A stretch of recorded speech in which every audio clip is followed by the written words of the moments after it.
In Part 1, we revealed that absolute stillness and blank eye contact are your greatest weapons against disrespect.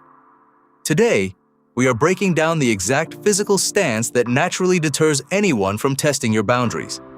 You can easily win people's respect even if you don't say a word, but your body must communicate that you are immovable. I call this the anchor stance. When introverts feel threatened or uncomfortable, they naturally try to make themselves physically smaller. They cross their arms, look down, or angle their shoulders toward the exit. To intimidate without speaking, you must do the exact opposite. Plant your feet firmly, uncross your arms, keep your hands relaxed and visible, and expose your chest.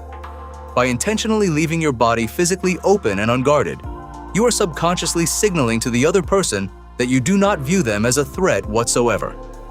This nonverbal display of supreme confidence triggers an instinctual reaction in their brain. It forces them to question why you are so deeply relaxed, immediately shifting the power dynamic in your favor. Mastering the anchor stance will fundamentally change how people perceive you. But there is one final truth you must accept about navigating toxic interactions. There are 4 types of disrespect you must never tolerate, even from yourself, and handling them requires a ruthless mindset shift. I will break this down in Part 3. To watch next episode, please subscribe and add the playlist.